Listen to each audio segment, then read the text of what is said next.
Mengue. « 45 ans de PDG, ça se fête. Et les militants du Komo Monda ont répondu à l'appel de leur hiérarque. Nous sommes tous des militants du Parti démocratique gabonais. Les enfants d'une même famille. À partir de cette conviction, le devoir d'unité ne peut plus être perçu comme une simple éventualité, mais bien plus comme une nécessité. Objectif, consolider les acquis et faire mieux qu'hier, conformément aux résolutions et enseignements tirés du dernier congrès en date. À l'occasion du 10e congrès ordinaire, le distingué camarade président Ali Bongo Ondimba a réaffirmé son engagement à prendre en compte la dimension genre dans toutes les politiques de son septennat. Comme dans d'autres localités, l'engouement des militants est manifeste. Les fédérations ont mis les petits plats dans les grands pour que la célébration de ce 45e anniversaire soit un grand moment de témoignage de l'attachement de ces pédégistes aux distingués camarades dont le programme de société est à soutenir sans faille. J'adresse toute ma reconnaissance à tous ceux de nos invités qui ont fait le déplacement pour Ntoum, chef-lieu du département du Komo Monda, et en tête desquels les membres du comité permanent du PDG. Aux côtés de Julien Kogebekale et tous les nouveaux promus aux instances de responsabilité élevées dans le parti au cours du dernier congrès, ces hommes et femmes ont fait passer un message au reste du Gabon et même au monde. Comment en effet les membres d'une même famille pourraient-ils s'opposer les uns aux autres et de réforme? Toute division devient ainsi une occasion d'affaiblissement. En tout mais ses environs, le PDG est fier de son âge, 45 ans. Comme à l'accoutumée, après les chants, danses et discours, l'utile a été partagé en famille.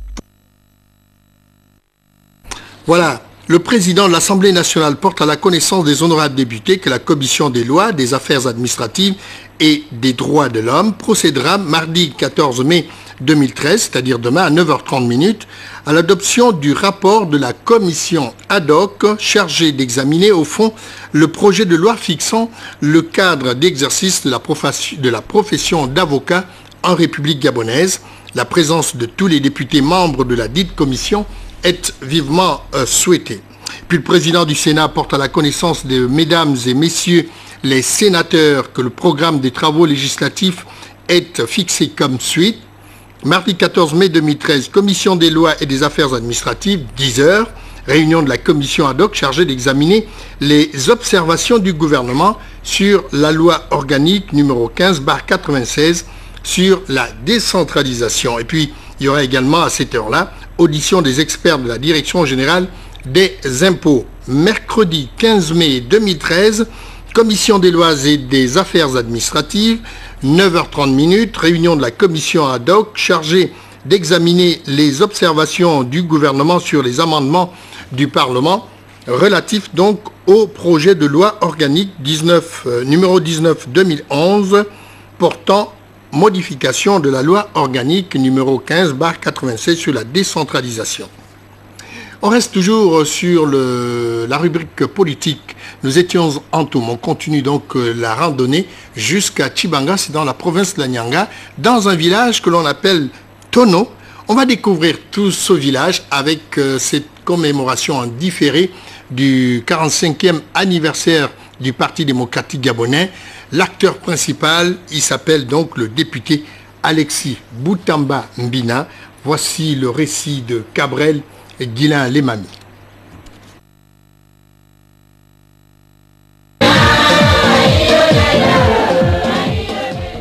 Le village Tono, situé dans le département de Mukundi, dans la province de la Nyanga, n'est pas resté en marge de la célébration en différé du 45e anniversaire du Parti démocratique gabonais. C'était là l'occasion pour les pédégistes de cette contrée de réaffirmer leur attachement à la politique du président de la République, Ali Bongo Ondimba, qui a fait de la Nyanga un des pôles les plus importants de son projet de développement pour le Gabon, à l'image du pont sur la Bagno, de la route Tchibanga-Mayumba, bitumeux de plus de 50 km. Comme un seul homme, Ce fut l'occasion pour toutes les populations d'appeler les indécis à adhérer aux idéaux du parti. Pour les jeunes, les femmes et les cadres de la localité de Tono, leur attachement reste indéfectible au chef de l'État. Dans votre programme de développement du pays fondé sur le triptyque Gabon vert, Gabon industriel et Gabon de services, convaincu que les projets de développement, notamment le marbre de Doucéoussou, le fer de Milingui, etc., sont une plus-value pour notre canton.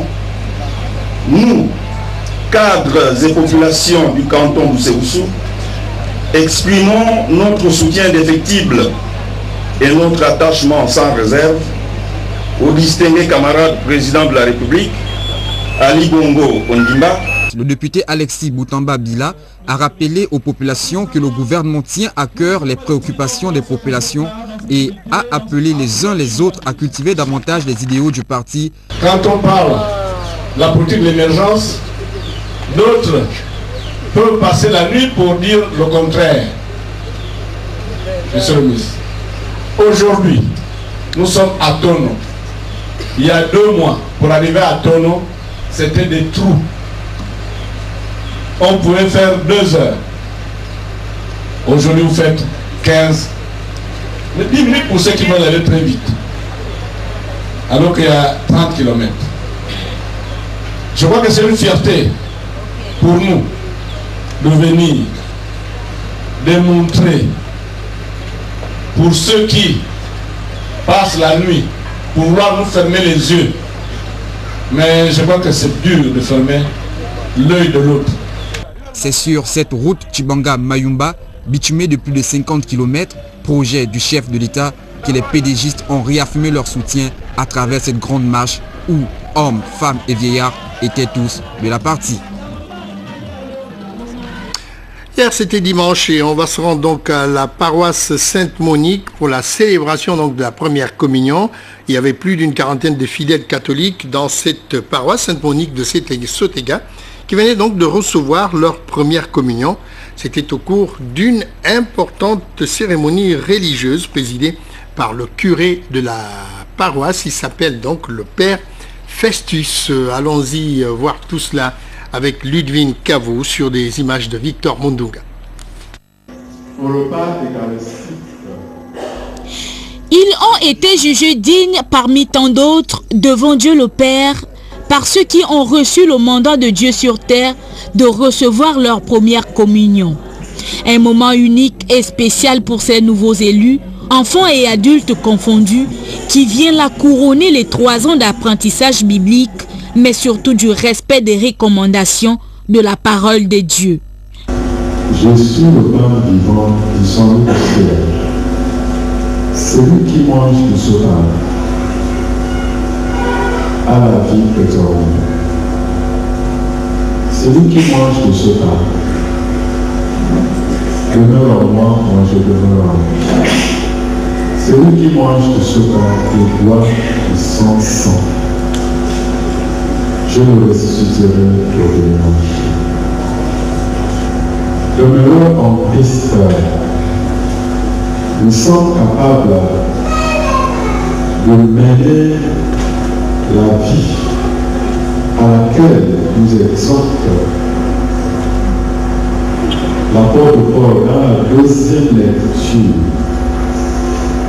N'évitez pas tant de fous, mais tant de sages. Nourriture spirituelle, la communion est le 2e sacrement après le baptême. Elle représente la chair du Christ. Celui qui en mange comme ici et maintenant doit marcher selon les recommandations de Dieu.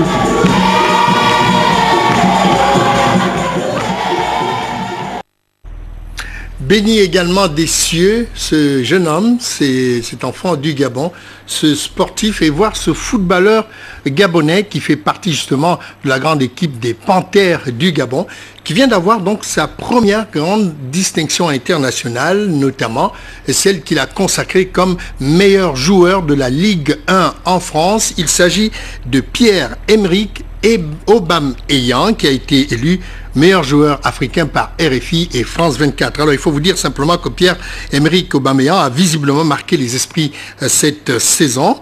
Le franco-gabonais a eu la grâce des 68 journalistes qui devaient se prononcer. Avec 209 points, il devance haut la main le Camerounais Nicolas Nkoulou qui évolue à Marseille.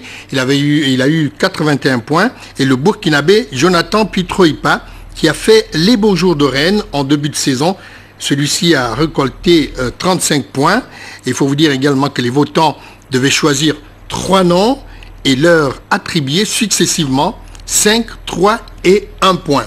Alors, pour Pierre-Emerick Aubameyang, il devrait être donc très courtisé, comme vous l'imaginez finalement, pour le prochain mercato. En effet, l'international gabonais est le deuxième meilleur buteur du championnat de France avec 19 réalisations. Vous le savez également, il est devancé par le Parisien Zlatan Ibrahimovic. Fer de lance des Verts, il a été donc titularisé à 34 reprises en Ligue 1 cette saison et compte déjà un titre avec la Coupe de la Ligue.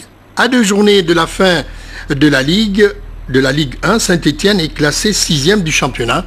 Il faut encore dire que cette belle performance, les joueurs de Christophe Galtier le doivent principalement à Pierre-Emerick Aubameyang. C'est pas moi qui le dis, c'est ce texte que nous venons donc d'avoir sur le net qui plébiscite le joueur ou encore le footballeur gabonais. Bon vent surtout à Pierre-Emerick Aubameyang. Merci de nous avoir suivis.